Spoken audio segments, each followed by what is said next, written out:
kabajamtoonni fi hordoftoonni maatii maastootuu taatan hundi keessanuu kan biyya keessa jirtanis kan biyya hambaa keessa jirtanis nageenyi araarri waaqayyo isiniif haa baay'atu jecha akkasumas nagaa jirtu ani nagaa kootii galata waaqayyo warroonni viidiyoo kiyya laayikii sheerii koomentii barreessaa jirtan dhugumaan dhugaatti jalatooma waaqayyo sana eebbisu eebbifamaay siniin jechuu jaaladha akkasumas viidiyoon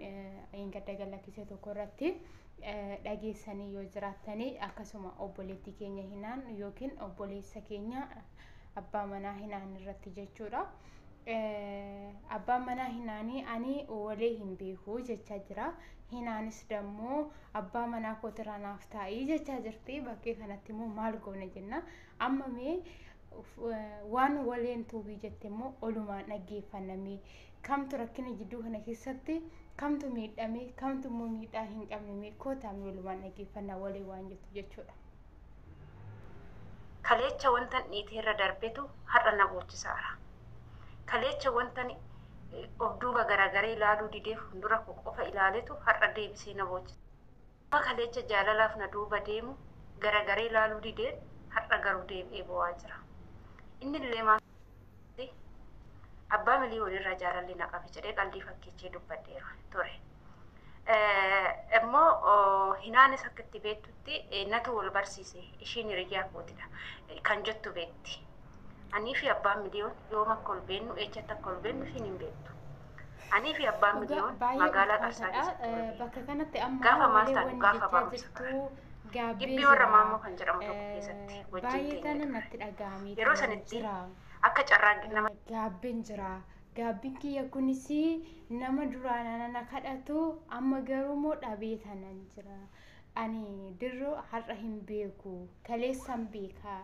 jaalalli kiyyaaf kan isaa har'a addisii muti mana barumsaa yeroo wajjin barannu ni beekaa mana barumsaa yeroo wajjin barannu san nagaafatee ture gibbii tokko keessa teenye ture jechuudha sababa gibbii tokko keessa teenye jirrutti sa'aatii sanitti yeroo inni jaalala nagaafatu ani hin barbaanne ture amma garuu immoo inni dammoo ati nan barbaanne jedhee nama biraa wajjin kan namni immoo nama sila ta'eef nama biraa wajjin jiraachuun isaa hin hafu sababa sanirraan kan ka'e nama biraa wajjin jireenya isaa eegalee jira bakka kanatti immoo amma immoo waleen gaabbitee jirti jechuudha.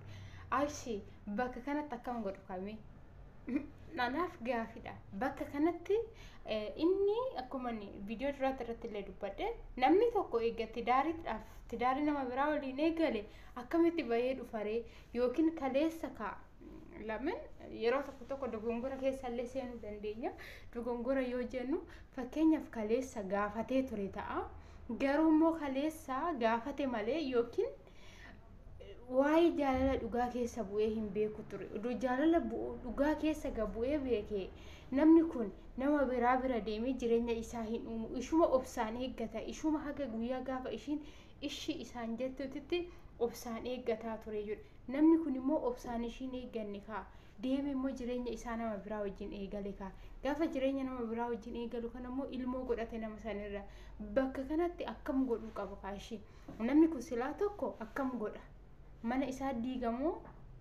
lamisaale amma kaakki waleen jettutti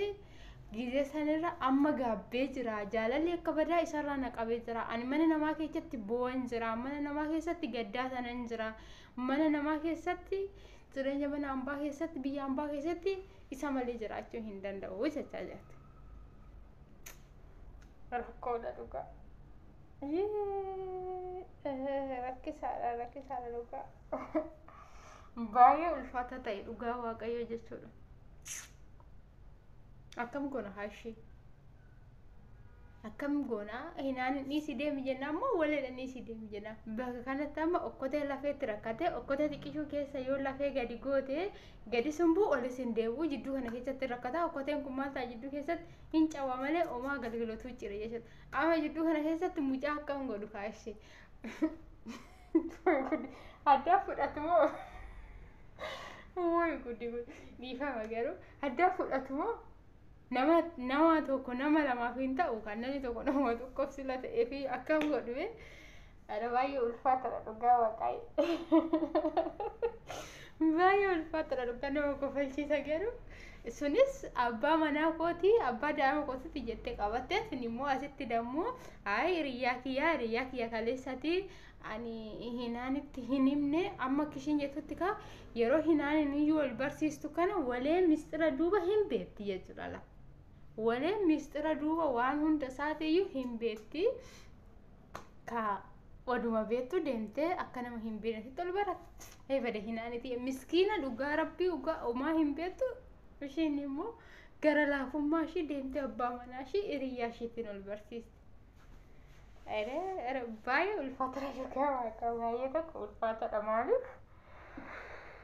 gisee tokko baay'ee ulfaatadha dhugaa baay'ee ulfaatadha. Ani garuu hin beekan wanna saniin jedhu. Gaa'isii tokko ulfaataadha siniin jechuu jaaladha. Odoo sin ta'e yoo maal jettu bakka kanatti. Fakkeenyaaf osoo wanta akkanaa sinirra ga'e isinoo maal jettu bakka kanatti. Jireenya keessan keessa osoo wanti akkanaa wayii hiriyyaan keessan duraan haadha manaa qabaatee yookiin hiriyaa wayii qabaatee guyyaa keessa dhufteetoo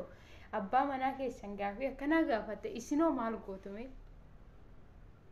Ana osoo ta'e yoo maalan godhame mee mataa keenyatti ofitti deebine ana osoo ta'e maalan godha? Ana osoo ta'e akkam gochuun qaba abbaa manaa koo qabachuun qabamu hiriyaa isaatti aan duraa itti yaadee jedhee abbaa manaa koo dhiisa deemuu qaba bakka kanatti furmaanni harka keenya jira kaa yookaan dhiisuufi yookaan naaf dhiisi jechuun amma murtiin dubartoota lamaan keessa jira jechuudha sababa saniifuu yaa obboleettii koo hinaan viidiyoo kiyya kana yoo dhaggeeffatte ta'e an akka kootitti abbaa manaa kee gadi lakkisin asiin jala dubbii gabaabatti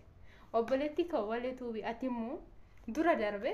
bishaan yaa'ee darbe hin deebi'u sila ta'eefu kan kaleessuma darbe kan har'aatiif dammoo har'a hiriyyaan biraa yoo dhufe si gaafate hiriyaa biraa siif dhufu saniif iddoo kenniif akkuma kaleessa sanitti irra deebitee hin gaabbine gaabbiif eegeen abbaa duuba oolti jedha oromoon uumamaa kumtire kaleessa darbe kan kaleessa darbe namichi kun tidaarii godhatee jira ilmoo godhatee jira tidaarii isaa hin diiginiitoo siifis waaqayyo biddeessiifaa baasu isaanillee waaqayyo isaanaa jiraachisu wajjin afaan isaanii olaa eebbisu jedhito